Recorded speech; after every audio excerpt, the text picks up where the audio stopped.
le pain, aliment basique. Je pense qu'avant d'en parler, on va peut-être quand même vous présenter. Oui, peut-être. Alors, je m'appelle Jean Kircher. Je suis meunier, boulanger et passionné de pain. Alors pour la partie meunerie, juste pour la petite anecdote, je suis en 9e génération de meunier, ce qui fait de nous sans doute la famille la plus ancienne de meuniers de France au même endroit. Et notre moulin est basé en Alsace. Et depuis 20 ans, je suis également boulanger installé en Lorraine, en production, et une deuxième production au Luxembourg. Et donc voilà, ça fait 20 ans que je me bats pour rétablir certaines vérités et renouer avec la vraie tradition du pain. Parce que je pense que globalement, le pain est effectivement devenu un mauvais aliment, mais j'ai des explications pour ça. Alors, si on veut faire le tour du pain, il faut savoir qu'il y a évidemment trois métiers qui sont liés à ça. C'est l'agriculture, la meunerie et la boulangerie. Alors justement, est-ce que l'agriculture moderne est devenue une mauvaise agriculture? Alors l'agriculture moderne a effectivement beaucoup évolué. Quand on sait que dans les années 60, l'exploitant agricole normal, le céréalier, travaillait sur des rendements de 35-40 quintaux de blé à l'hectare. Aujourd'hui, on est sur des rendements de 80 voire 90 quintaux à l'hectare. Donc on a plus que doublé le rendement. Autre aspect qui a beaucoup changé sur cette partie matière première, c'est le taux de gluten. Le taux de gluten était dans les années 60, ils étaient aux alentours de 20-25%. Aujourd'hui, ils peuvent aller jusqu'à 35-40%. Et c'est cette raison-là qui a fait que beaucoup de gens, des nutritionnistes, des diététiciens, mais aussi la presse, a considéré que le mal du pain moderne était le gluten. Et je vais vous expliquer ultérieurement pourquoi ça n'est pas forcément le cas. Donc l'agriculture a évolué dans un sens de plus de production, mais de nombreuses études prouvent clairement que le blé moderne, qui n'est pas encore génétiquement modifié, n'est pas forcément plus mauvais que le blé qu'on faisait il y a 30-40 ans. Donc ce n'est pas là qu'il faut chercher l'origine du problème. Ensuite, après l'agriculture, une fois que le blé est produit, on attaque un autre métier qui est la meunerie. Donc la meunerie, elle aussi, a évolué, bien sûr, un moulin des années 60 n'a plus grand-chose à voir avec un moulin moderne. Justement, j'ai une question pour vous. Que pensez-vous des moules de pierre, enfin moulus au moule de pierre? Alors voilà, ça c'est la mouture sur meule de pierre, c'est très romantique. Ça passe très bien dans le message commercial, mais en fait c'est une meunerie très brutale. Et la meunerie sur meule de pierre, en fait, consiste à transformer le blé en farine en un seul passage sur une meule. Donc ce passage, cette mouture sur meule, en fait est une mouture très brutale, avec un échauffement de la farine, avec un éclatement du germe, c'est dommage que ce se retrouve sous cette forme-là dans la farine. Donc c'est peut-être très sympa commercialement, mais techniquement ça n'est pas très bon. La bonne meunerie, c'est la meunerie moderne, qui est moderne depuis une centaine d'années, sur cylindre.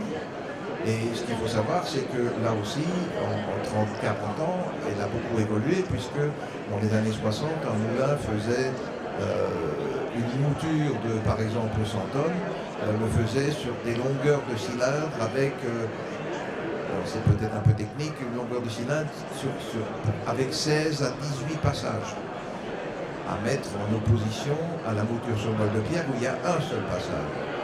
Donc, évidemment, une mouture très progressive, très douce, comme nous le pratiquons nous-mêmes, en décomposant les différentes granulométries du blé en semoule grosse, semoule fine, remoulage finaux, etc. C'est une décomposition du grain de blé très progressive, mais qui respecte la structure et qui fait qu'à la sortie, la farine n'a rien à voir avec une farine issue d'une meule de pierre. Après la meunerie, il y a un autre débat, un troisième intervenant, C'est boulanger. la boulangerie. Et je crois que, très objectivement, le mal du mauvais pain, il est là. Depuis 30-40 ans, la boulangerie moderne a complètement démissionné de sa compétence de boulanger. Alors il faut savoir qu'un pain moderne, si on prend les différentes étapes de la production du pain, on commence d'abord par l'hydratation d'une pâte. L'hydratation, c'est combien de litres d'eau je mets pour X kilos de farine.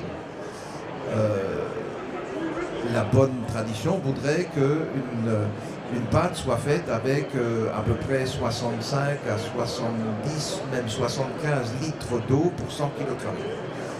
Un boulanger moderne, lui, va tourner entre 52 et 55, 58 litres pour 100 kg de farine. Donc ça veut dire que ce sont des pâtes sèches. Pâte sèche veut dire il y a encore des molécules de farine dans cette pâte. Donc la pâte n'est pas aboutie, elle n'est pas terminée. Et donc à la sortie, vous avez une pâte qui contient encore des molécules de farine qui sont globalement très indigestes. Parce que la farine crue ne se mange pas, ou très peu. Enfin, essayez, vous prenez une cuillère à farine, vous essayez de la manger, vous n'allez pas être bien. Donc il est important de trouver le bon équilibre entre farine et eau. Premier point important de la boulangerie.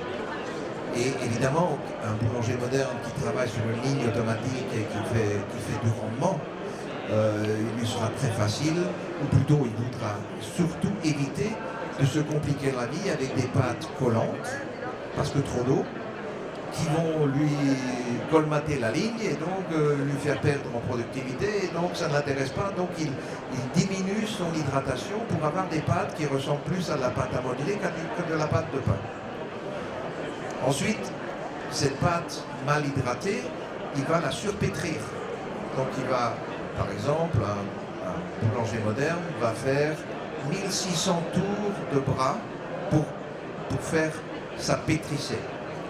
Un boulanger traditionnel, lui, par contre, va tourner, comme nous, à 600 brassées. Donc 1000 de moins. Donc ça veut dire que un pain traditionnel est fait avec un sous-pétrissage. Alors que le pain moderne, lui, au contraire, alors le pire étant le pâteur plutôt que le pétrin, le boulanger moderne, lui, il va faire une pâte qui va être surpétrie, avec pour conséquence une coloration de la mie qui va blanchir et une perte de goût. Donc deuxième compromis. Troisième compromis du boulanger moderne, le taux de levure, ou de levain. Un boulanger express, on va dire, va mettre 2 à 3%, voire 4% de levure pour sa pâte. Parce qu'il veut que ça aille vite. Il veut qu'il y ait une fermentation rapide. Le boulanger traditionnel, lui, va tourner à 0,3%, c'est-à-dire jusqu'à 10 fois moins de levure. 10 fois moins de levure veut dire une fermentation beaucoup plus longue.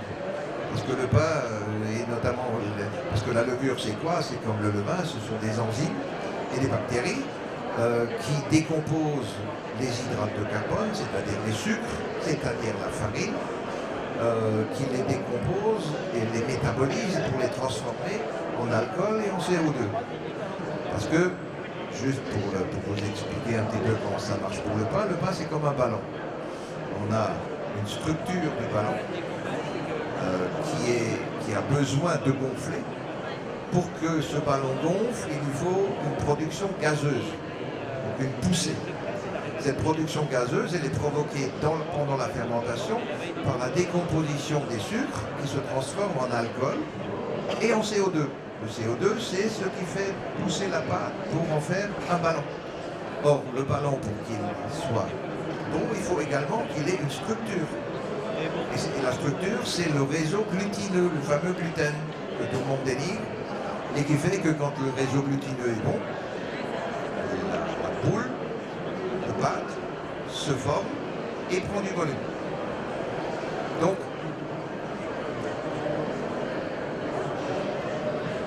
ce compromis-là, en fait, de gluten, parce que c'est là où je veux en venir, en fait. On a confondu, on a voulu faire croire que le mal du pain, c'était le taux de gluten qui était trop élevé. Moi, je pense au contraire que ça n'est pas un problème de gluten, mais que par contre, c'est un problème de fermentation. Parce que le pain moderne n'est plus fermenté. Aujourd'hui, un industriel arrive à faire une baguette en 45 minutes, de A à Z. Nous, boulangers traditionnels, il nous faut 6 à 8 heures pour arriver au même résultat. Et donc, le produit n'est absolument plus le même. Parce que tout ce process de la fermentation, de la décomposition, du métabolisme, transformation de sucre en alcool, en CO2, toute cette chimie fermentaire, il lui faut du temps. Et le secret du bon pain, c'est l'eau et c'est le temps. Donc, plus on accélère, plus on va vite, plus le produit devient indigeste et débouche sur ce qu'on appelle aujourd'hui les intolérances qu'on a baptisées au gluten, mais qui en fin de compte n'ont rien à voir avec le gluten. Donc ça, c'est vraiment cette mauvaise évolution qui est le grand fautif du mauvais pain aujourd'hui. Tant qu'on était dans des...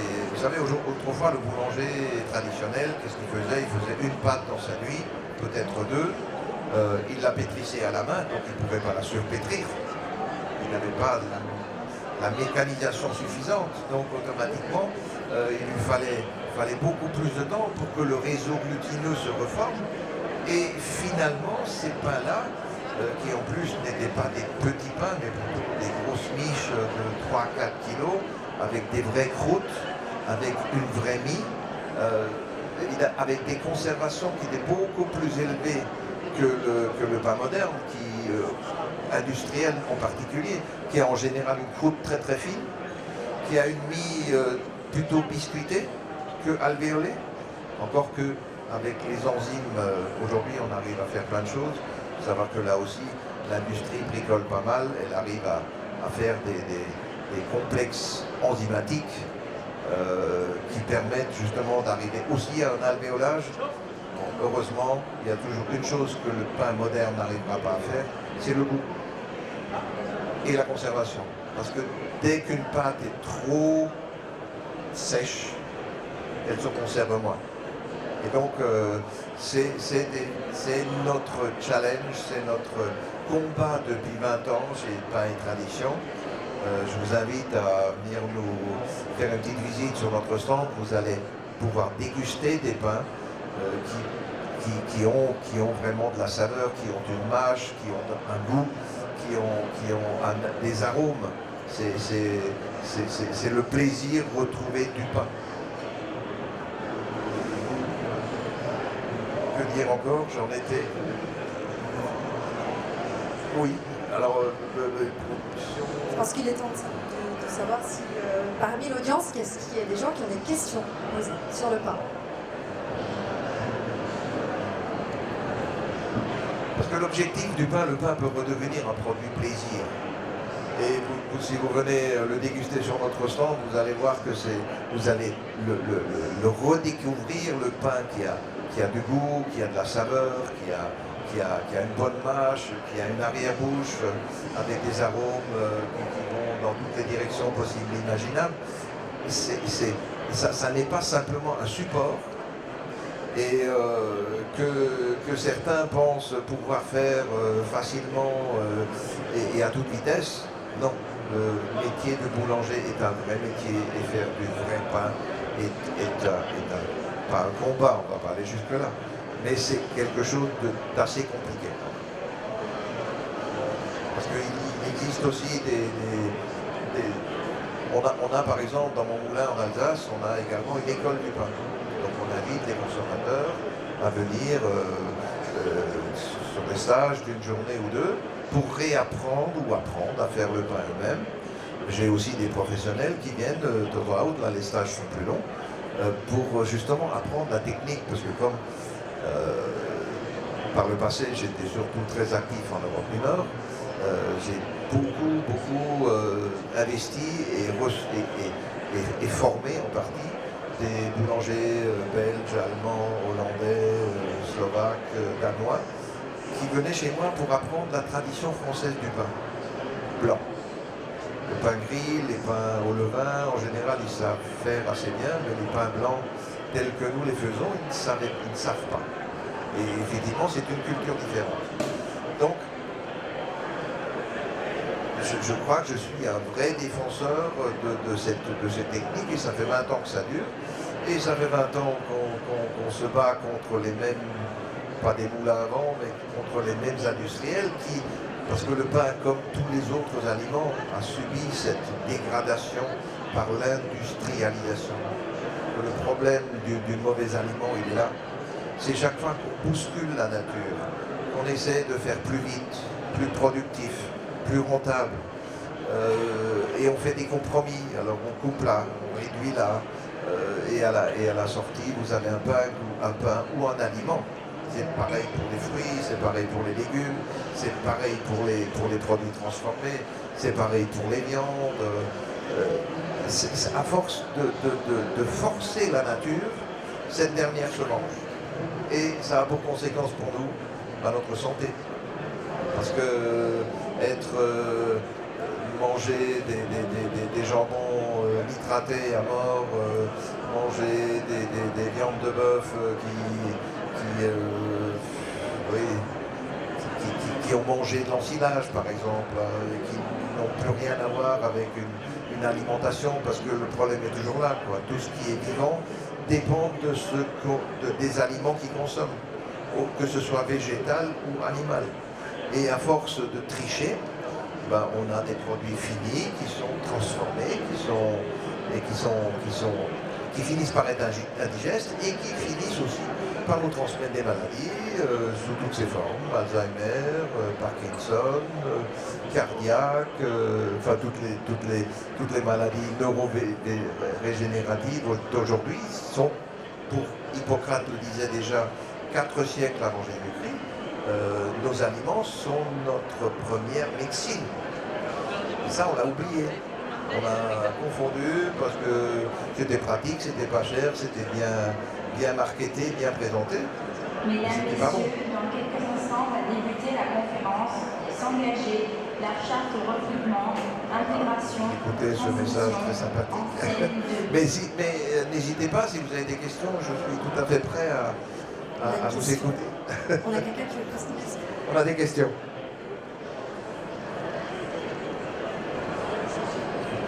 Vous parlez de la santé, est-ce que dans le monde du pain, vous avez le cliché aussi de le bio c'est meilleur que le reste? Et justement, dans le monde du pain et de la farine, je sais qu'il y a un gros débat par rapport à ça. Est-ce que vous pouvez dire comment vous positionnez par rapport à ça? Alors le bio, nous-mêmes nous produisons beaucoup de bio, mais je ne suis pas un ayatollah du bio. Moi je suis plutôt partisan de slow food, qui définit un aliment comme devant être bon, propre et juste. Bon parce que gustativement on va manger, propre si possible, sans ingrédients, sans émulsifiants, sans exhausteur de goût, sans tous ces numéros E innombrables qui se trouvent dans la liste des ingrédients, et juste, si possible, fait par la main de l'homme. Donc pour ce qui nous concerne, nous employons dans nos 2 sites de production 90 boulangers qui travaillent à la main, qui façonnent à la main, qui enfournent à la pelle à la main, qui défournent. Ça n'a rien d'automatique. Chaque fois qu'on automatise, on fait des compromis. Tous ces compromis-là, je ne veux pas les faire. Donc on travaille effectivement à l'ancienne. Maintenant, si ces produits peuvent être bio, bien sûr, ça donne un plus. Mais vous savez, le bio, quand il n'est pas bon, j'en veux pas. Ou le bio, quand par exemple un fruit n'a pas vu le soleil, j'en veux pas non plus. Ou un légume bio qui pousse en serre à marche forcée, j'en veux pas encore. Donc, pour moi, l'aliment doit être juste. Et quand un fruit a bien mûri ou qu'une confiture a été faite à partir de fruits à pleine maturité, je la mange, qu'elle soit bio ou pas. Parce qu'une myrtille sauvage, Et même si elle n'a pas le tampon et la certification bio, elle peut être sacrément bonne à condition qu'elle soit cueillie à maturité et qu'elle soit bien préparée par le confiturier. Donc c'est toute notre... Il ne faut pas tomber pour moi dans des dogmes, notamment des dogmes d'étiquette, sous prétexte que voilà, si c'est certifié par-ci et par-là, ça n'est pas forcément une garantie de qualité. Je pense qu'il faut revenir à des choses de bon sens, à un aliment bien fait. Et le pain en particulier, il faut savoir que il reste peut-être en France et en Europe 5% de bons boulangers. Donc des boulangers qui appliquent encore ces règles-là. Les autres travaillent avec des mix, avec des prêts à l'emploi, avec des process complètement accélérés. Donc je ne suis pas sûr que ce soit le bon pain et la solution. Et puis derrière, on a des grandes enseignes, des Marie Blachère, des Poulaillons, des Anges et compagnie, qui sont en fait des industriels qui se cachent derrière une enseigne et qui présentent un produit dit de qualité, mais qui en fait ne l'est plus. Donc,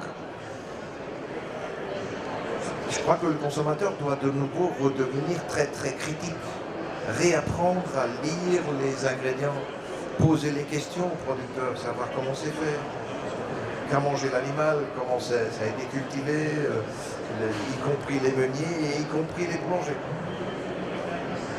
Donc la farine, j'en ai parlé un peu, comme je suis meunier, je fais une farine dans un moulin 100% bio avec une filière que nous avons montée il y a 3 ans maintenant en Alsace avec une douzaine d'agriculteurs bio qui me livrent leurs céréales avec un contrat sur 4 ans, des prix garantis, suivi par la Chambre d'agriculture. Enfin, on est dans une démarche de qualité authentique, mais surtout de partenariat.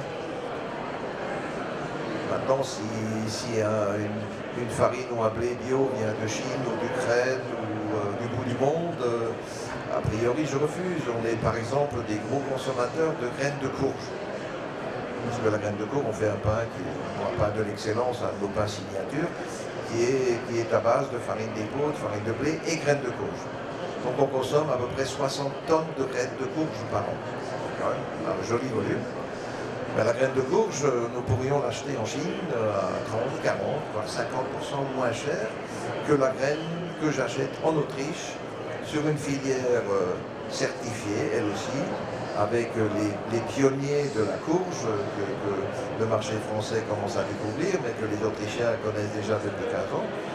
Et je crois qu'il est important de faire un bon produit, mais de le produire aussi dans une éthique, et pas simplement un produit marketé à vendre ou à produire.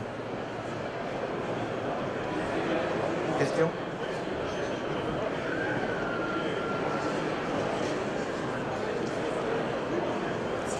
Est-ce que vous pouvez parler un peu du pain sans gluten? Si on peut faire un bon pain sans gluten? Si oui, avec laquelle farine? Merci. Alors, pain sans gluten, il faut... Le problème du sans gluten,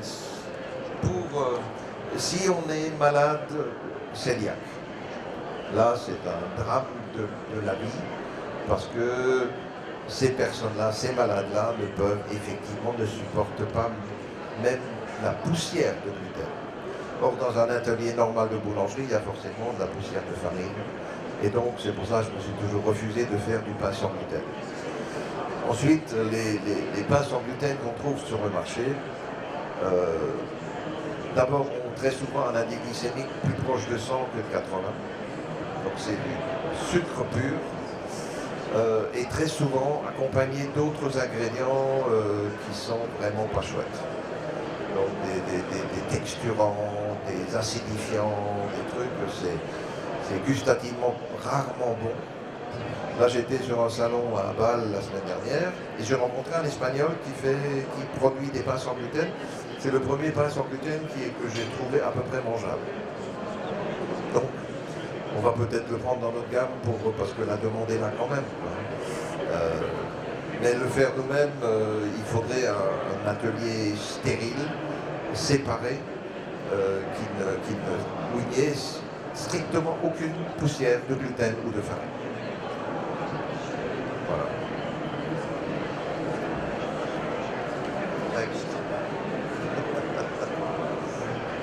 Est-ce qu'il y a d'autres questions? Eh bien écoutez, je vous invite donc à venir sur notre stand qui est juste au fond de cette allée, à redécouvrir le goût du pain. Un pain bien fait, bon, propre et juste, comme le définit Slow Food. Et une partie d'entre elles est bio, l'autre est conventionnelle. Donc, et je peux, si vous le souhaitez, répondre à des questions plus privées si vous le souhaitez. Je vous remercie beaucoup.